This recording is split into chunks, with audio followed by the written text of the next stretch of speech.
उनसे कोई काम क्यों नहीं लेता था। इसकी दो वजह थी। पहले यही कि हिंदुस्तान की तमाम बासिंदों की तरह उनके ससुराल वाले भी साहबों से खासे अभिभूत थे, अर्थात प्रभावित थे। और उनके पापा अर्थात उनके माँ के पापा, उनके नाना, लेखिका के नाना पक्के साहब माने जाते थे। बस जात से ही वो हिंदुस्तानी थे, बाकी चेहरे मोहरे, रंग ढंग, पढ़ाई लिखाई सबसे अंग्रेज जैसे प्रतीत होते थे।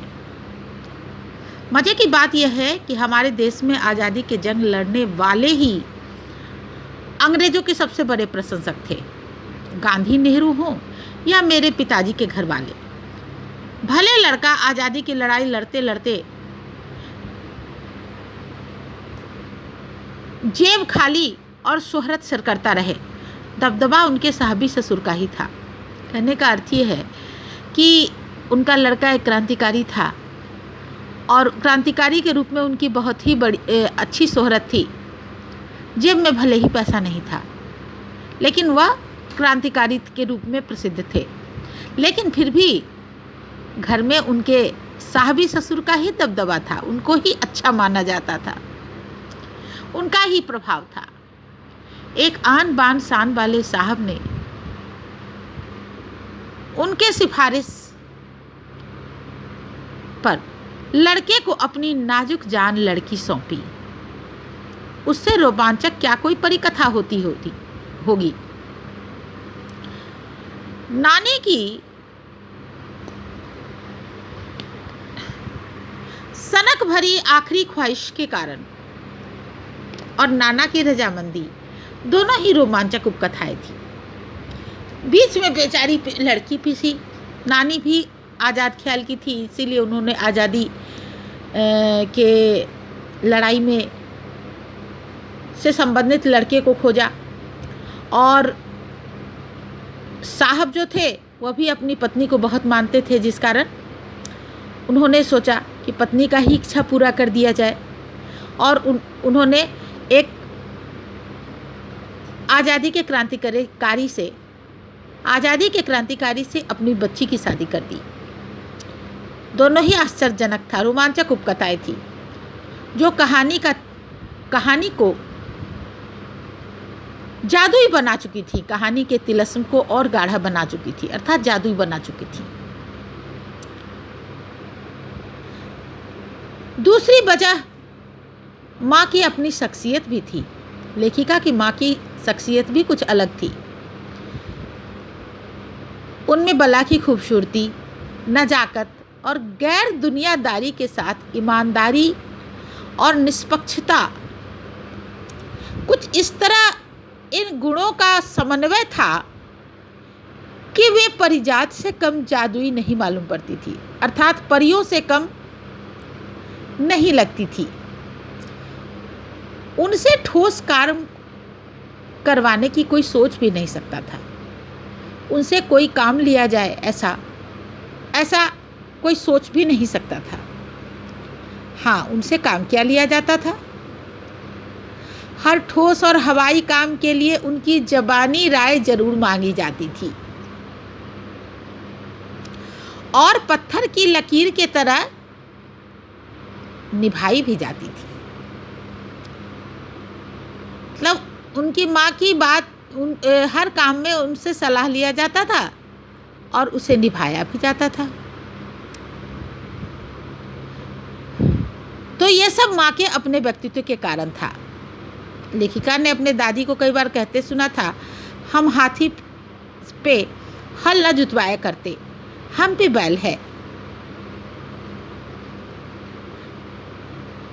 हम इतने महान आदमी से काम नहीं करवाया करते, हमारे पास तो बैल है। बचपन में ही मुझे इस जुमले का भावार्थ समझ में आ गया था। लेखिका को बचपन में ही इस जुमले का भावार्थ समझ में आ गया था माँ को देखकर। जब देखा था कि सारे बच्चों की ममतालू परवरिश के मामले में माँ के सिवाय घर के सभी प्राणी मुस्तैद रहते थे। ममतालू परवरिश अर्थात माता जो परवरिश अपने बच्चों के लिए करती है, उस परवरिश को उस लालन पालन को लेखिका ने हम ममतालू परवरिश कहा। लेखिका की माँ अपने बच्चों की कोई भी परवरिश नहीं करती थी। घर में सभी प्राणी बच्चों की परवरिश में हाथ बटाते थे। दादी और उनकी जेठानियाँ ही नहीं, खुद मर्द जात पिताजी भी। लेकिन लेखिका की माँ उन बच्चों पर के लिए कोई भी कार्य नहीं करती थी।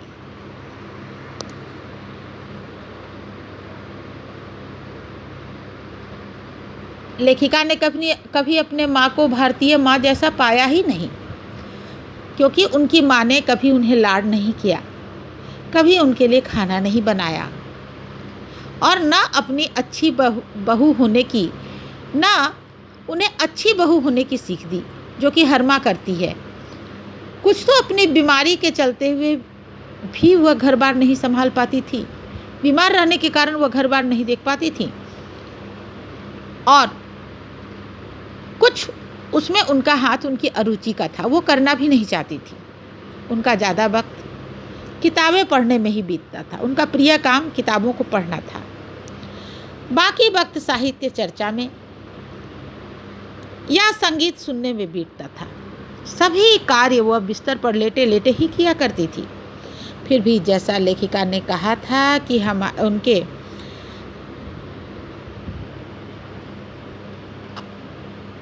उनके परंपरागत दादा दादी या उनके ससुराल के अन्य सदस्य उन्हें न नाम धरते थे, न उन्हें आम औरतों की तरह होने की अपेक्षा करते थे।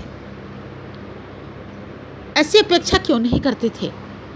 इसमें बहुत सारा हाथ उनके साहबी खानदान के रोब के अलावा उनके कभी नहीं झूठ बोलने की आदत थी, और वे एक की गोपनीय बात को दूसरे पे जाहिर नहीं होने देती थी। ये जो दो गुण थे, ये उनको महान बनाते थे। पहले गुण के कारण उन्हें घर वालों का आदर मिला हुआ था, और दूसरे गुण के कारण बाहर वालों की दोस्ती। दोस्त वे हमारी माँ की थी। माँ की भूमिका हमारे पिता बखूबी निभा देते थे।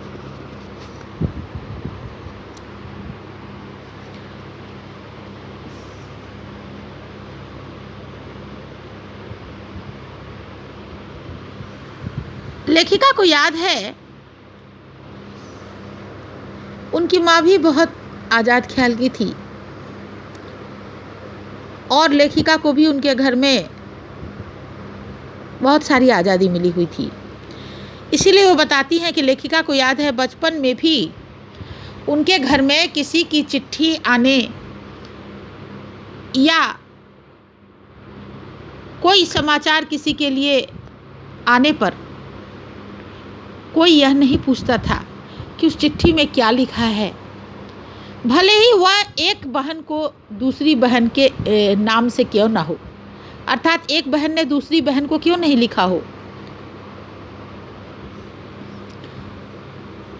और माँ जानने को बेहाल हो कि बीमारी से वह उभरी है या नहीं, लेकिन कभी भी किसी और की चिट्ठी नहीं पढ़ी जाती थी, और ना ही अब कोई पूछता था कि उसमें क्या लिखा है।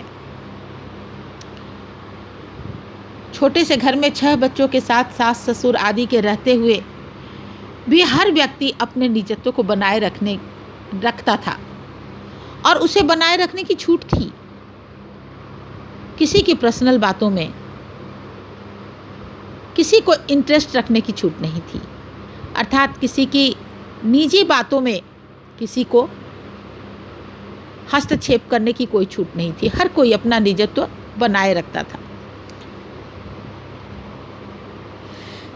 इसी छूट का फायदा उठाकर 3 बहनें और छोटा भाई लेखन के हवाले हो गए, अर्थात लेखक बन गए। अब लेखिका क्या कहती हैं?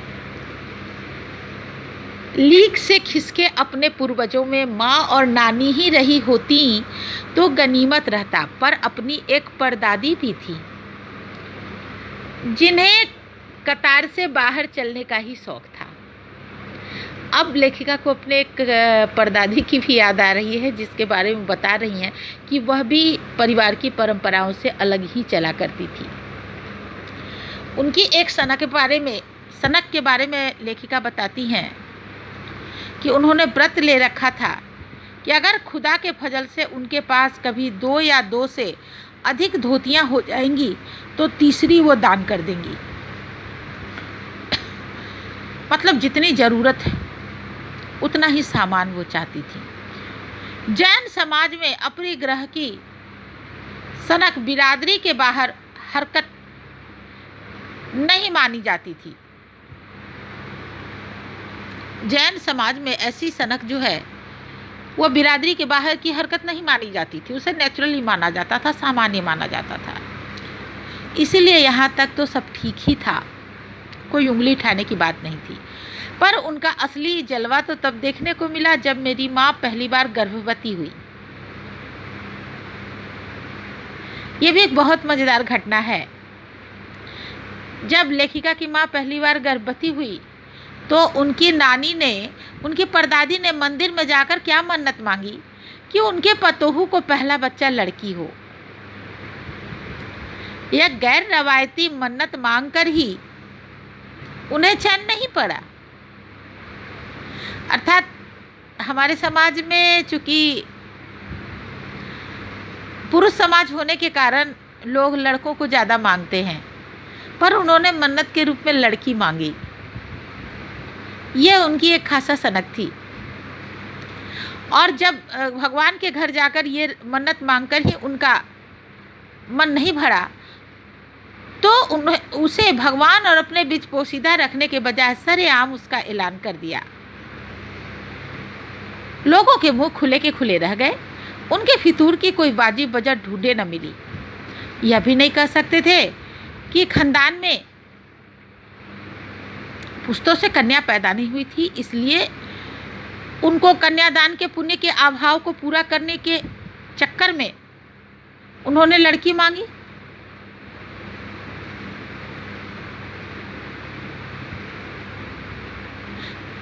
ऐसा लेखिका इसलिए कहती है कि पिताजी की ही नहीं, दादाजी की भी बहनें मौजूद थी। हाँ, पहला बच्चा हर बहू का बेटा होता रहा। खैर, माँ जी ने अपनी तरफ से कोई सफाई नहीं दी कि उन्होंने ऐसा क्यों किया, लड़की क्यों मांगी, बल्कि बदस्तूर नियम से मंदिर जाकर अपनी मन्नत को दोहराती रही। पूरा नकुड़ इस गांव इस बात को जानता है कि माँ जी का भगवान के साथ सीधा सीधा तार जुड़ा था। मतलब माँ जी की बात को भगवान बहुत मानते थे। बेतार का तार, जो दिखाई नहीं देता ऐसा तार। इधर वह तार खींचती, उधर टन्न से तथास्तु बसता। मेरी दादी, उनकी दादी तो पहली मर्तबा में ही तैयार हो गई थी कि गोद में खेलेगी तो पोती, मतलब पोती ही होगी पहली। पर माँ जी की आरजू किस कदर रंग लाएगी इसका उन्हें गुमान भी न रहा होगा। लड़की की गैरवाजिब जुस्तजू सुन भगवान कुछ ऐसी अफरा तफरी में आ गए कि एक न दो पूरी 5 कन्याएं एक के बाद एक धरती पर उतार दी। अर्थात दादी की मन्नत कुछ इस तरह पूरी हुई कि एक लड़की के बजाय उन्हें 5 पोतियां मिल गई। भगवान जी भी हड़बड़ा गए और इस हड़बड़ाहट में 5 लड़कियां उनके गोद में डाल दिया। अब तीसरी घटना है माझी और नामी चोर का किस्सा।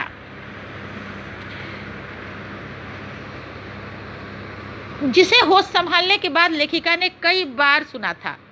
चोर के दीदार की खुशनसीबी भी उनके हाथ आई थी। इस घटना में हुआ यूँ था कि किसी शादी के सिलसिले में नकुड़ की हवेली के तमाम मर्द बारात में दूसरे गांव गए हुए थे और घर में माँ जी अकेली थी। औरत सज धज कर रत जगह मना रही थी। नाच गाने और ढोलक की थाप के शोर में नामी चोर कब सेंध लगाकर हवेली में घुसा किसी को खबर नहीं हुई। पर चोर की भी तो किस्मत खराब थी।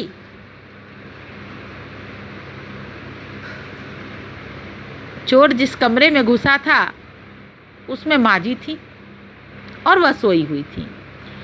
औरतों के शोर से बचने के लिए वह अपना कमरा छोड़कर दूसरे में जा सोई थी। चोर बेचारा तमाम जुग्राफिया दिमाग में बैठाकर उतरा था ताकि वह आराम से चोरी करके निकल जाए, पर उसे क्या पता था कि इतनी बड़ी बूढ़ी पुरखीन जगह बदल लेगी और बुढ़ापे की नींद ठहरी चोर के दबे पांव की आहट से ही खुल गई थी। अर्थात चोर के आते ही माताजी जो थीं वह जग गई थीं। उन्होंने इत्मीनान से पूछा, कौन? चोर भी युगों से चला आ रहा पारंपरिक असंगत सा जवाब दे बैठा, जी मैं।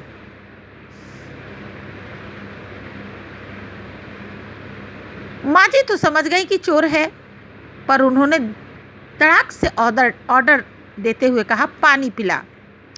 आज्ञा देते हुए कहा, क्या कहा? कि पानी पिला। चोर भी हड़बड़ा गया और उसने कहा, जी मैं, अर्थात मैं, मेरे हाथ का पानी पिएंगी। तब तक माँ जी बिस्तर के बराबर में टटोल कर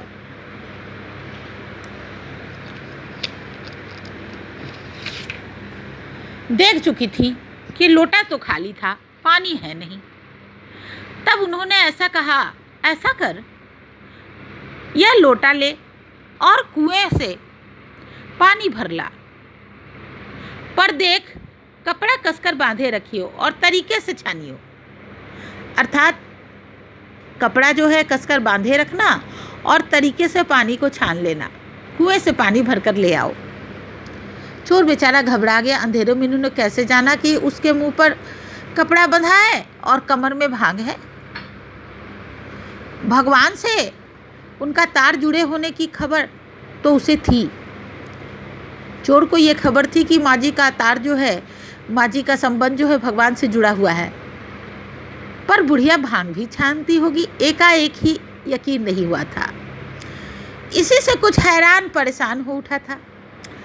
पर बुढ़िया जो है वह भांग भी पीती होगी, ऐसा उससे अंदेशा नहीं था। इसलिए एकदम से यकीन न होने पर कुछ हैरान परेशान सा हो उठा था। इतने में माँ जी ने फिर कहा, जल्दी कर भाई, बड़ी प्यास लगी है। अब चोर ने कहा, पर मैं तो चोर हूँ। मारे घबराहट और धर्म संकट के चोर सच कह गया था। हुआ करे, माँ जी को कोई चिंता नहीं थी कि वह चोर है या क्या है।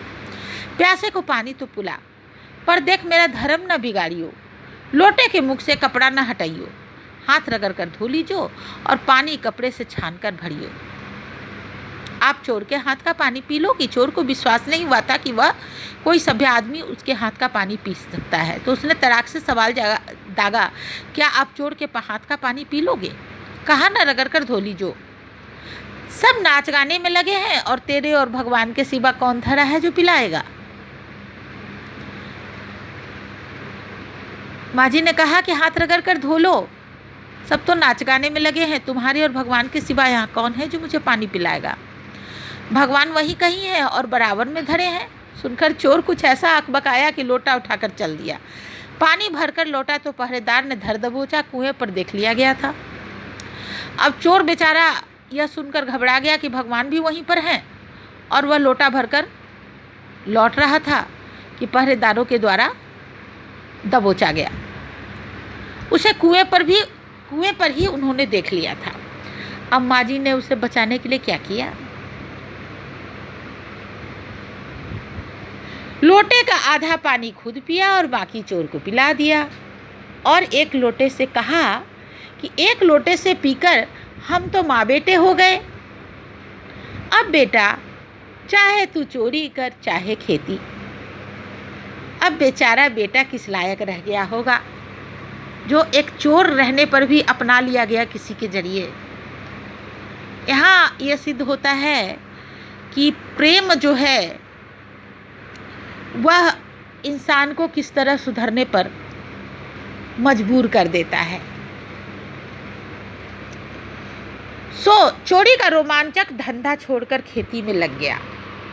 सालों साल लगा रहा। और जब लेखिका उनसे मिली थी तो वह बड़ा ही भला मानुस बूढ़ा सा लगा था, बहुत ही डरा डरा हैरान सा। अब खानदान की विरासत कहिए या जीवाणुओं का प्रकोप, उन दो सनकी बुढ़ियों के बीच लेखिका अच्छी फंसी थी। मतलब ऐसे ही दो सनकी वृद्ध औरतों के बीच लेखिका फंसी हुई थी, रह रहा करती थी। एक माजी के चलते अपनी लड़की होने पर उन्हें कोई हीन भावना कभी मन में उपजी ही नहीं।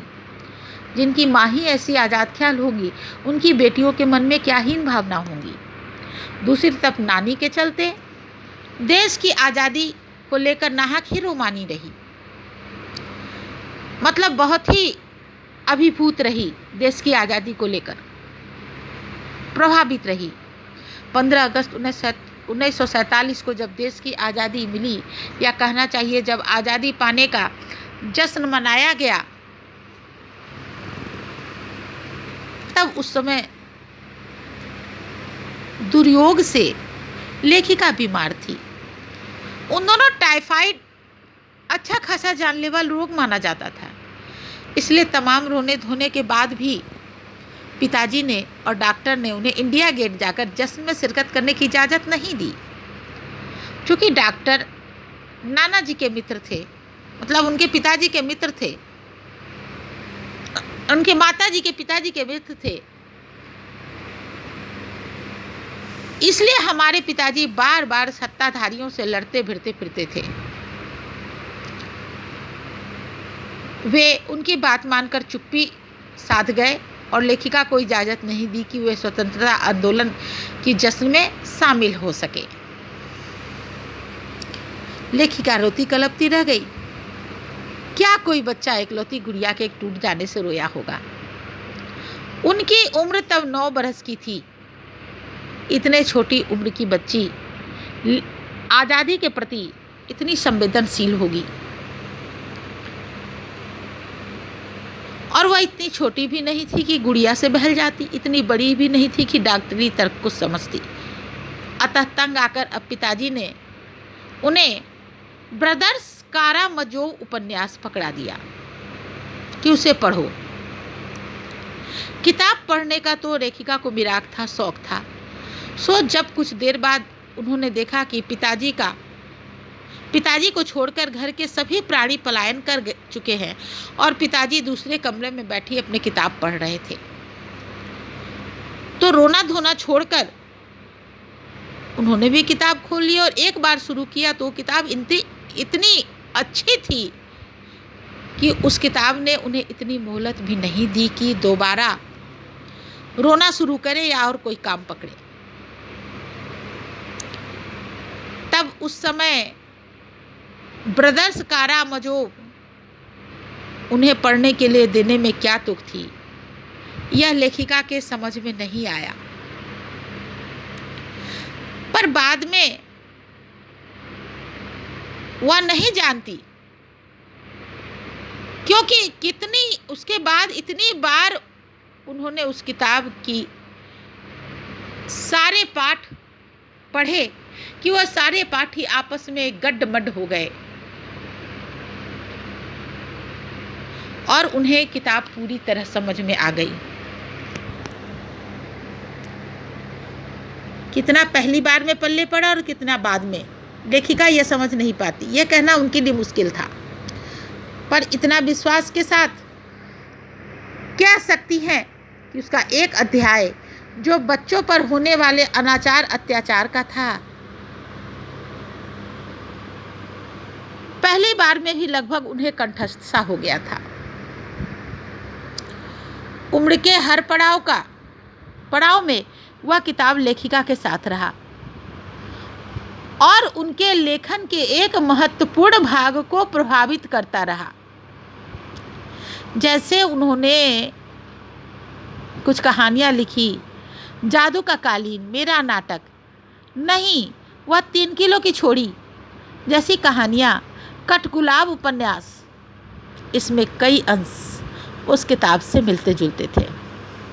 आज बस यहीं तक। आगे वीडियो पार्ट 3 में मैं बताऊंगी